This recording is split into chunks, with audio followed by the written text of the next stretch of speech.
할렐루야. 새해 첫 주일입니다. 그런데 개중에는 새해가 되니까 아이고 나이 한 살 더 먹었네 하는 분도 가끔 계십니다. 또 어떤 분들은 하나님이 나한테 새로운 기회를 주셨구나 하는 감격을 가진 분도 계십니다.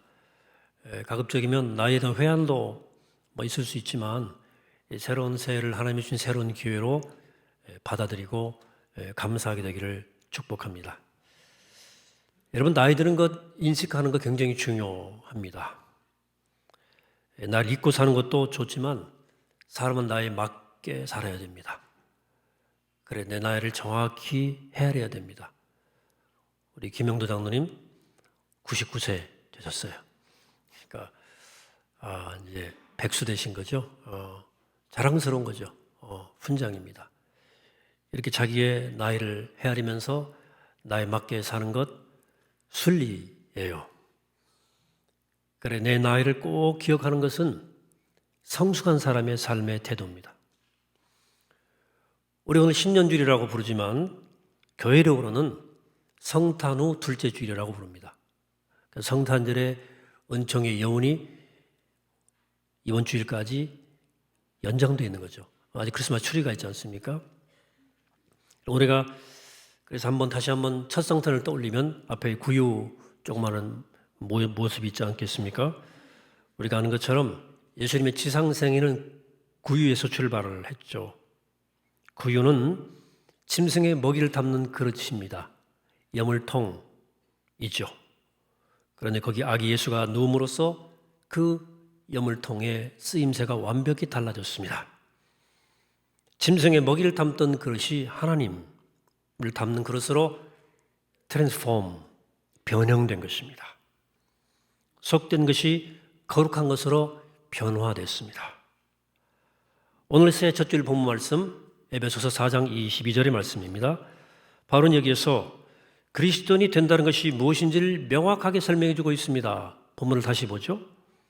너희는 요기 욕심을 따라 썩어져가는 구습을 따르는 옛사람을 벗어버리고 오직 너희의 심령이 새롭게 되어 하나님을 따라 의와 진리의 거룩함으로 지으심을 받은 새 사람을 입으라. 그리스도인 되는 것은 옛사람을 벗어버리고 새 사람 되는 것이라고, 새 사람 입는 것이라고 말씀합니다. 우린 여기서 옛사람을 짐승 먹이를 담던 구유로 빗댈 수 있겠습니다. 그리고 새 사람을 아가 예수를 하나님을 담은 그 구유로 비유할 수 있겠습니다. 그런 의미에서 성탄의 구유는 그리스도인들의 정체성이 무엇인지를 보여주는 아주 위대한 메타포라는 생각이 들죠. 그리스도인 된다는 것은 짐승 먹이를 담던 구유 같은 인생이 하나님을 모신 구유로 바뀐다는 거예요. 동물적 욕망을 상징하는 그 욕망과 육체 욕망을 추구하던 인생이 아가 하나님을 상징하는 신성함, 거룩함을 추구하는 사람으로 바뀌는 것입니다. 놀라운 변화가 아닐 수 없죠. 여러분, 제가 반복해 말씀드리지만 이 코로나 팬데믹은 인간이 육체 욕망과 순간의 쾌락만을 추구함으로 온 문명의 자업자득입니다. 이를 극복하려면 어떻게 됩니까? 코로나가 우리에게 만들어준 이 환경을 즉 멈춰서게 하고 거리를 두게 하고 홀로 몸을 있게 하는 이 상황을 우리를 새롭게 하는 영적 환경으로 바꿀 수 있어야 했습니다.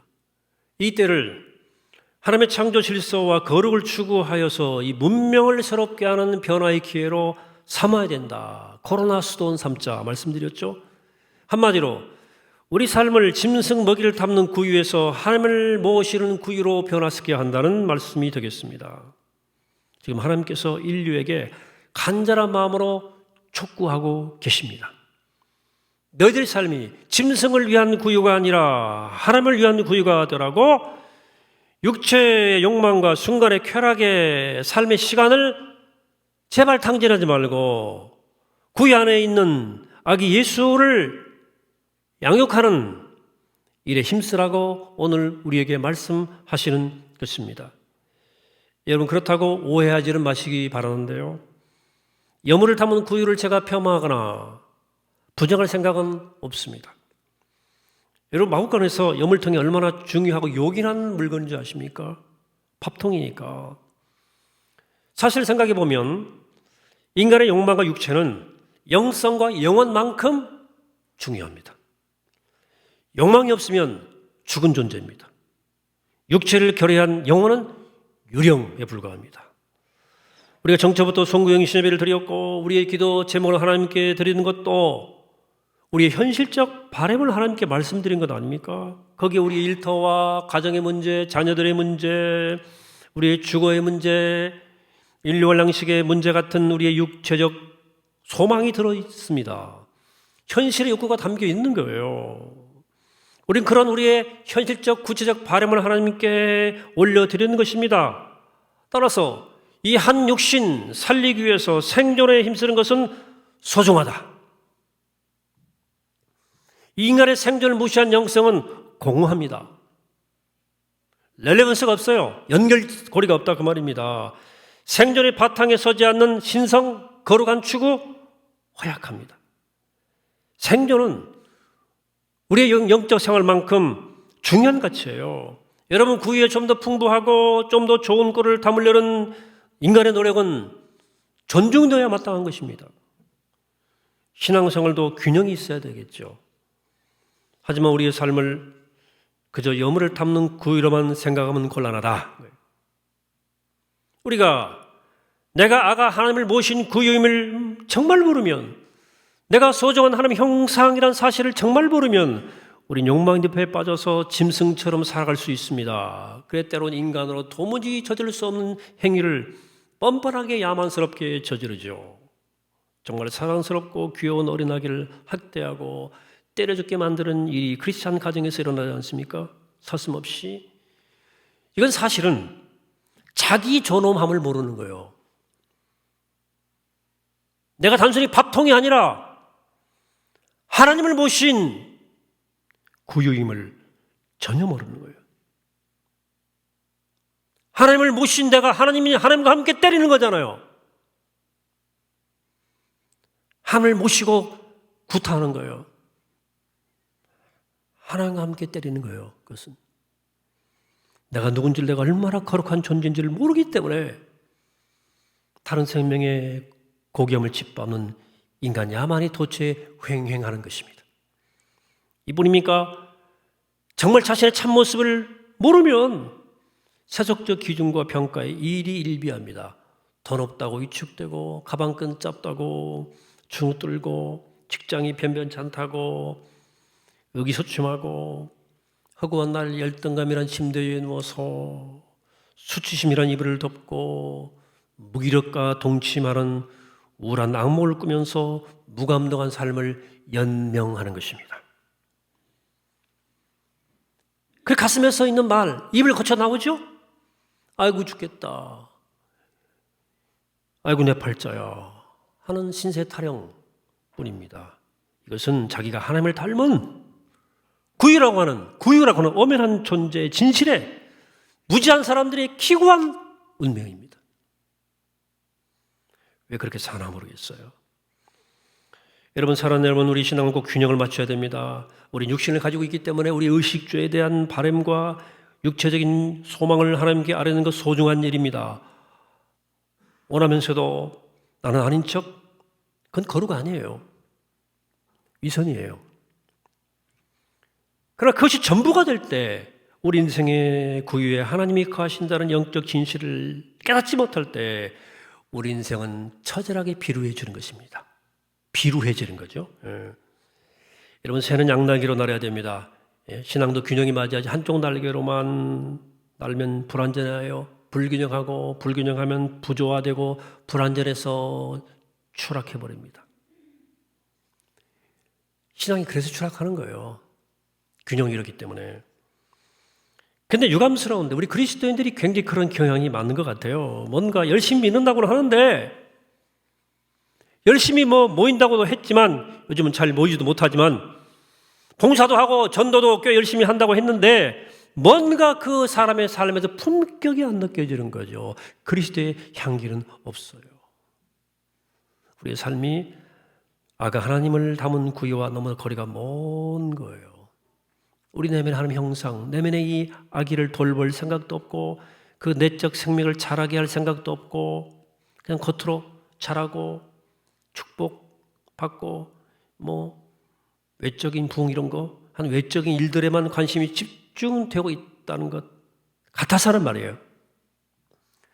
그러나 한국 교회는 이미지가 울리는 꽹과리가 됐습니다. 외면 종교의 천병이 되어버렸습니다.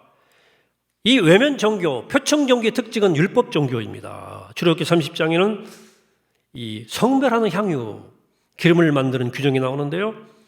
먼저 성별하는 기름을 만드는 과정이 이렇게 나옵니다. 23절부터 너는 상등 향품을 가지되 맥체 몰약 500세겔과 그 반수의 향기로운 육개 250세겔과 향기로운 창포, 향초죠.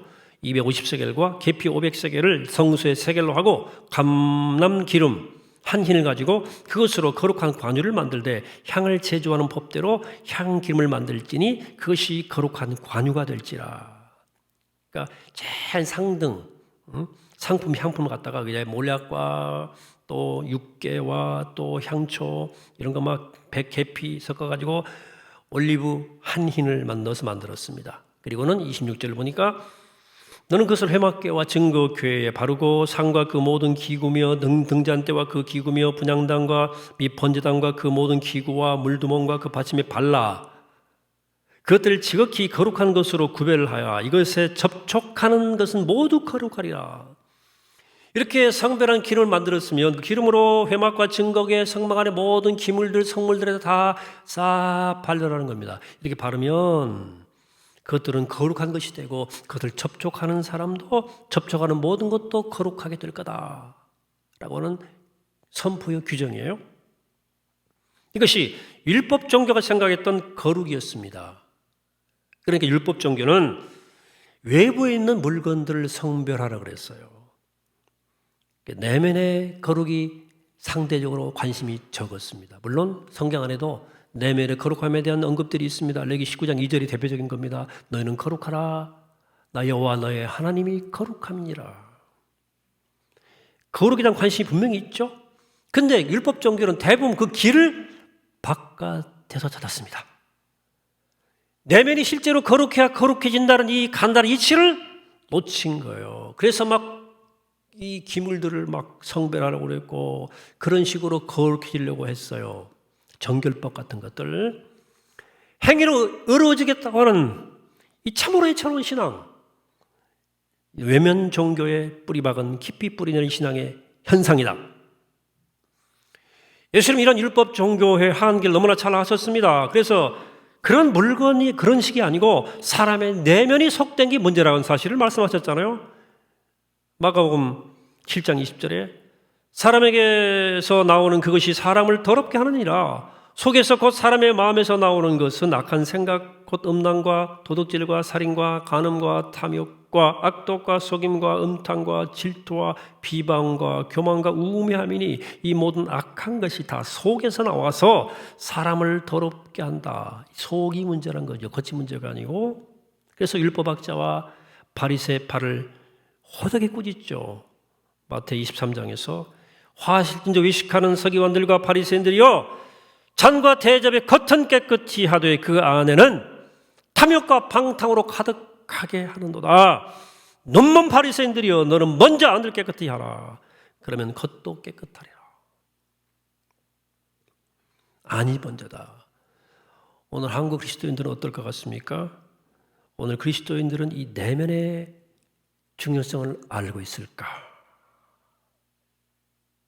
자기가 자기 인생이 하나님을 모신 애기 예수를 모신 구일한 사실을 알고 있을까? 가끔 카톡 무지 받죠. 물론 받는데 요즘에는 제가 보니까 경향이 나이 드신 분들이 더 열심히더라고요. 뭐 보냈어요. 선배 목사님이 저한테 동영상 보내주셨는데 오늘 제가 잠깐 동영상은 다 돌리면 저작권 걸리니까 제가 노래를 하나 보내주셨어요. 근데 미스트롯 2에 나온 그 내일은 뭐 미스트롯 2에서 나온 그 장향인가 하는 분이 부른 노래인데 사실은 이게 풍자적 CCM이에요. 한번 음성과 가사로 한번 제가 잠시 들어보도록 하겠습니다. 1절만.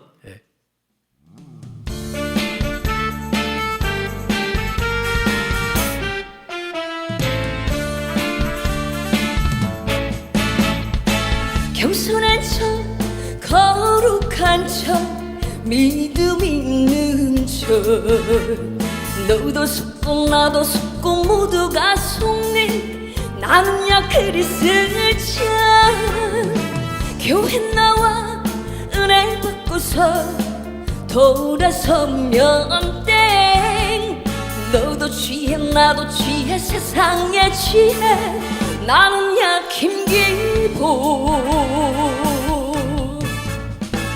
매일매일 성경책 읽고 듣고 싶은 말씀만 듣지 성경을 똑해봤으니 나는 천국 갈 거야 척척척 연기하지마 다 속여도 우리 주님 못 속여 척척척 착각하지마 너도 나도 모두 죄인일 뿐이야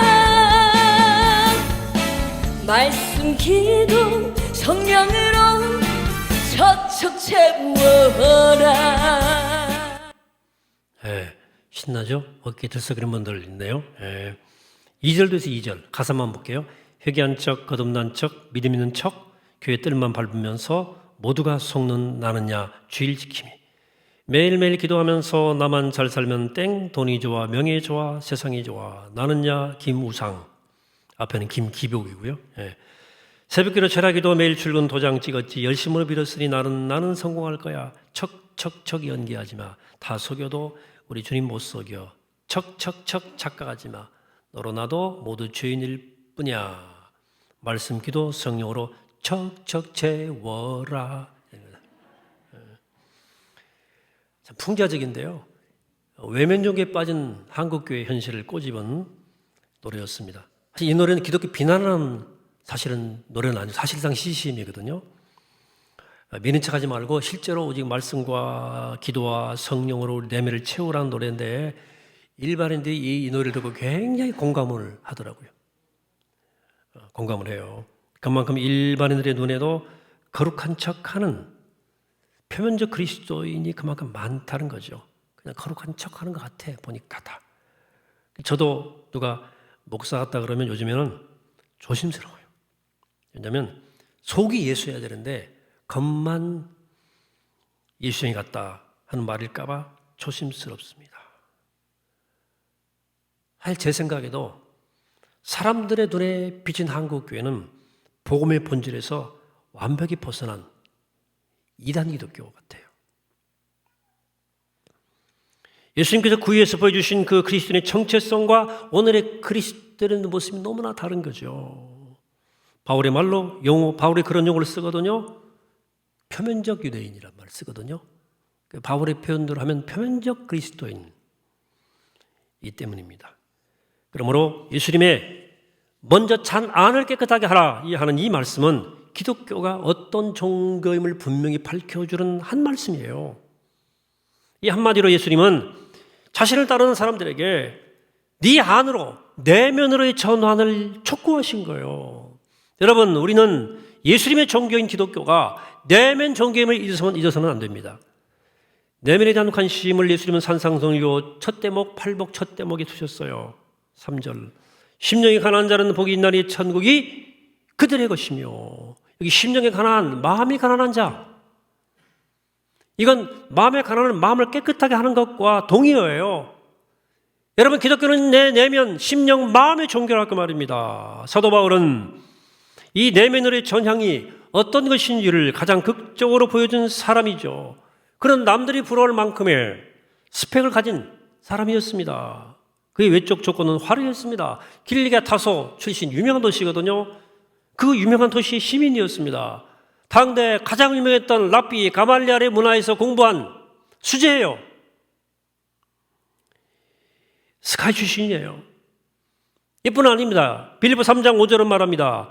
나는 8일 만에 할례를 받고 이스라엘 족속이요 베냐민 지파요 히브리 중에 히브리인이요 율법으로는 바리새인이요 열심으로는 교회를 박해하고 율법에 의로는 흠이 없는 자라고 말함으로 바울은 출신과 신분과 그의 지성의 능력과 종교적 차원에서 조건이 탁월한 사람이었습니다. 하지만 그가 부활한 그리스도를 만나고 눈이 떠요. 눈에 비늘이 벗어집니다. 무슨 눈을 떴다는 말이에요? 참 자기를 보는, 진실을 보는, 영적 진실을 보는 내면의 눈을 떴어요. 그래, 내면에 보는 눈을 떴을 때 그는 두 가지를 보았습니다. 첫째는 내 속에 자리 잡고 있는 죄성을 본 거예요. 외적 조건은 그렇게 화려하지만 원하는 선한 일을 하지 않고 원치 않은 악을 계속하는 자신의 이중성을 똑똑히 본 거예요. 그래 바울이 절규하잖아요. 로마 7장에서 오라 나는 곤고한 사람이라 누가 이 사망에 모여서 나를 건져내려. 나는 비참한 인간입니다. 이 사망에서 누가 나를 건져내게 주겠습니까? 라는 절규를 하는 거 아닙니까? 둘째, 내면의 눈을 떴을 때 바울은 그리스도의 형상을 봤습니다. 이 그리스도의 형상이 속사람이에요. 아기 예수가 담긴 구유예요. 그래 바울은 에베소서에서 편지에서 속사람을 강건케 하라고 계속해서 간곡하게 우리에게 요구합니다. 고린도 교회에 보낸 편지에서는 사람들의 성적 타락을 아까워하면서 안타까워하면서 몸이 하나님의 성전임을 강조하지 않습니까? 3장 16절입니다. 너희는 너희가 하나님의 성전인 것과 하나님의 성령이 너희 안에 계시는 것을 알지 못하느냐? 우리 몸이 하나님의 성전이라는 것은 우리가 하나님을 모신 구유라 하는 사실을 좀 알아라. 호소입니다. 사랑하는 여러분, 그렇습니다. 기독교는 철저히 내면 종교입니다. 겉사람이 아니라 속사람이 새로워지는 종교입니다. 그래서 자신의 내면에서 어둠을 보고 그 어둠 너머에 빛을 보는 종교입니다. 그것이 바로 회개고 회심이에요. 이때 회심은 바로 내면으로의 전향입니다. 회심은 잘못된 말과 행동을 후회하는 게 아닙니다. 회심은 삶의 바탕이 바뀌는 근본적 사건입니다. 어떻게 욕망이란 토양에 뿌리 내렸던 삶의 뿌리를 거룩한 하나님의 토양으로 이식하는 거예요. 메타노이아, 삶의 방향 전환, 전향. 욕망의 총적을 위해서 세상을 향해서 걷던 발걸음을 터닝해서 뒤로 돌아가 하나님께로 나아가는 거예요. 이런 메타노이아의 발걸음, 크게 두 가지 방향입니다. 하나는 저기 바깥 하늘에 계신 하나님을 향한 발걸음이 있고요. 다른 하나는 여기 나의 내면, 내 중심에 계신 하나님을 향한 발걸음이에요. 바깥에 계신 하나님, 초월적 하나님을 향할 때 회개가 외적 차원에 머무를 위험이 있습니다. 그래서 겉은 회개를 했는데 속이 여전할 수 있습니다. 그래서 척척척이 나오는 거예요. 척척척. 이때 그리스도인들은 김기복과 김우상이 되는 겁니다. 그래도 회개를 한 사람들입니다. 다만 내면이 바뀐 게 아무것도 없어요. 그리고 유선자로 살아가는 것입니다. 반면에 내 안에 계신 하나님을 향한 발걸음이 있어요. 그 하나님을 향해 걸어갈 때 회심이 완성됩니다. 겉으로 드러난 언어와 행실뿐 아니라 그것에 뿌린 내 마음의 어둠과 상처를 보고 그 너머에 계신 찬란한 생명의 빛을 보기 때문입니다. 이런 회개는 외적인 것이든 내적인 것이든 어둠을 자각하고 탄식하는 것만이 아닙니다. 회심은 거기서 물론 시작하지만 그 너머의 내면의 빛을 만날 때 완성되는 거예요. 회심은 빛을 향해 나가는 것입니다. 어둠에서 빛으로 나가는 것입니다. 그래서 진정 회심한 사람, 그 내면으로의 전향을 이룬 사람에게는 빛이 있어요. 그렇지 않은 사람에게는 빛은 없습니다. 그래서 옛사람을 벗고 새사람을 입은 사람에게는 찬란한 생명의 빛이 있다. 어거스틴도 그래서 오랜 영적 방황 끝에 내면에서 하나님을 만나죠. 그래서 그런 고백을 토해냅니다. 안으로 들어오고 나서 나는 변함없이 영원토록 거하시는 빛을 보았습니다. 이렇게 고백합니다. 사랑하는 여러분, 진정한 회심은 단순한 후회나 뉘우침이 아닙니다. 어둠에서 빛으로 나가는 것입니다. 겉사람의 변화가 아니라 속사람의 변화로 나가는 것입니다. 그래서 그에게 구원의 기쁨이 있고 빛과 생명이 충만한 것입니다. 올해 저희 교회 표 앞에 붙어 있죠? 같이 한번 읽어봅시다. 시작. 구원의 기쁨과 열매를 나누는 교회. 많은 사람들이 오늘의 교회가 우물한 개구리 됐다고 그럽니다. 자기들만의 문법에 갇혀 있대요.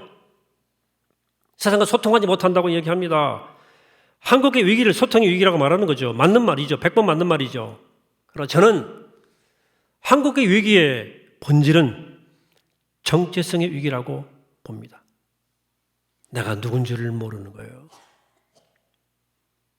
내 안에 예수가 있고 내가 예수가 내 안에, 그리스도가 내 안에 계시는데 그걸 모르는 거예요.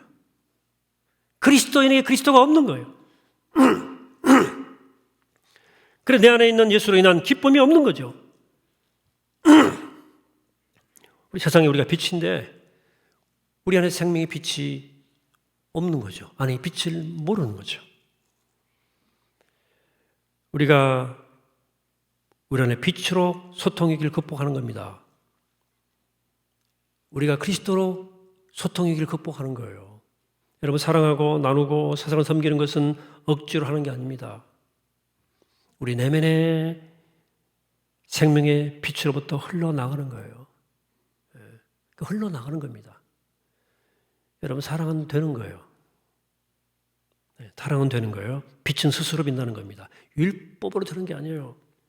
조심해야 돼요. 자칫 내 안에 빛이 없으면서 우리가 소통의 길을 극복하려고 손 내밀면 잘못하면 광내는 거예요. 율법 종교 된다 그 말입니다. 그러므로 우리 겉사람이 아니라 속사람이 변해야 됩니다.